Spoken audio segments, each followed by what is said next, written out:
أعوذ بالله من الشيطان الرجيم بسم الله الرحمن الرحيم قال رب أنى يكون لي غلام وقد بلغني الكبر وامرأتي عاقر قال كذلك الله يفعل ما يشاء قال رب اجعل لي آية قال آيتك ألا تكلم الناس 3 أيام إلا رمزا واذكر ربك كثيرا وسبح بالعشي والإبكار صدق اللہ العلی العظیم۔ کل یہ بات بیان ہو رہی تھی جب اس کی کفالت کر رہے تھے حضرت مریم علیہ السلام کی حضرت زکریا علیہ السلام، تو جس کمرے میں حضرت مریم علیہ السلام رہا کرتی تھیں وہاں کہ ان کو کوئی کھانے دینے والا کوئی نہیں تھا سوائے اللہ کے۔ جب حضرت زکریا علیہ السلام نے مریم علیہ السلام کے پاس بے موسمی پھل دیکھے کہ ان کو یہ پھل کہاں سے میسر ہو رہے ہیں، آج کل تو ان کا موسم بھی نہیں ہے، ان کو پھل دینے والا کون ہے؟ جب مریم سے پوچھا کہ مریم یہ پھل کہاں سے آ رہے ہیں، کون تجھے یہ دے رہا ہے؟ کیونکہ ان کی تو ذمہ داری تھی حضرت زکریا کی، انہوں نے پوچھنا تھا اس لڑکی سے یہ پھل کہاں سے آ رہے ہیں۔ جب اس نے یہ کہا تعجب کی بات نہیں ہے بلکہ یہ پھل مجھے اللہ دے رہا ہے، اللہ کی طرف سے سب کچھ آ رہا ہے۔ حضرت زکریا علیہ السلام نے یہ سوچا جب اللہ رب العزت اس بند کمرے کے اندر اس مریم کو بغیر موسم کے علاوہ کے پھل دے سکتا ہے تو مجھے بھی تو پھل دے سکتا ہے، کہ مجھے بھی تو اولاد دے سکتا ہے۔ تو حضرت زکریا علیہ السلام نے بھی وہی دعا کی، یا اللہ مجھے بیٹا دے، اچھا پکیزہ بیٹا دے۔ تو اگلی آیات کے بارے میں اس میں ہے قال رب انا یکون لی غلام۔ جب بیٹے کی دعا کی تو جبریل امین اور فرشتے بھی ساتھ آ گئے، متکلم جبریل امین تھے، انہوں نے خوشخبری دی کہ ہم تجھے اچھا اور پکیزہ بیٹا دیں گے۔ تو حضرت زکریا علیہ السلام نے پوچھنے لگے تو خوشخبری تو مجھے دے دی، تو وہ میرا بیٹا کیسے ہوگا؟ میرا بیٹا کیسے ہوگا کیونکہ میری عمر تو 120 سال ہو چکی ہے، میری بیوی 97 سال کی عمر میں ہے، بانجھ ہے، تو یہ بیٹا کیسے ہوگا؟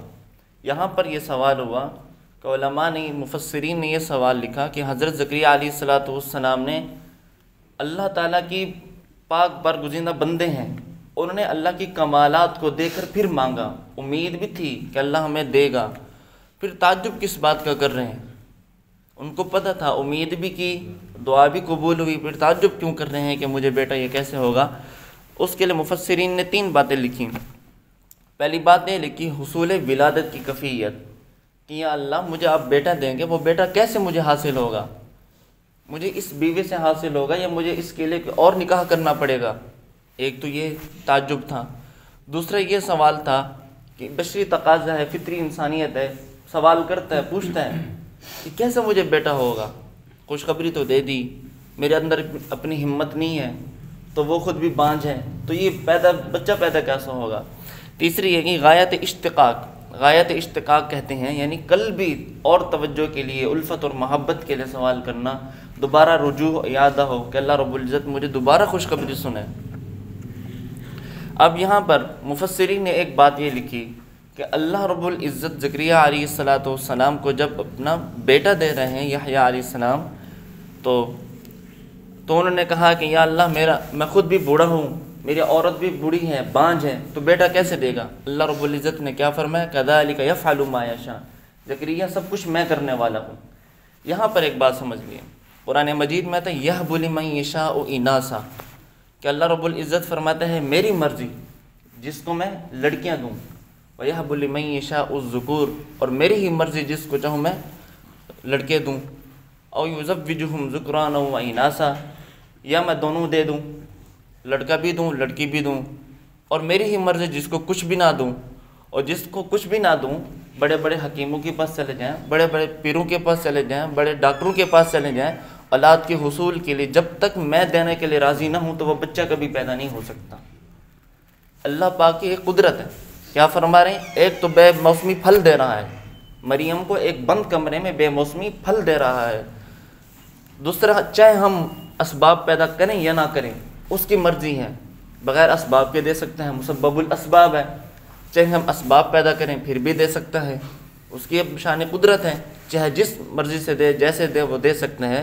تو زکریا علیہ السلام سے فرمایا کہ آپ پریشان نہ ہوں، دینے والی میری ذات ہے، چاہے آپ سبب کریں یا نہ کریں، میں مسبب الاسباب ہوں، آپ کو بچہ دوں گا۔ تو حضرت زکریا علیہ السلام نے فرمایا یا اللہ آپ مجھے بچہ دیں گے، اس بچے سے پہلے کیا علامت ہوگی، مجھے کیسے پتہ چلے گا میری بیوی کے اندر استقرار حمل ہو چکا ہے، یعنی حمل نطفہ ٹھہر چکا ہے، مجھے کیسے پتہ چلے گا؟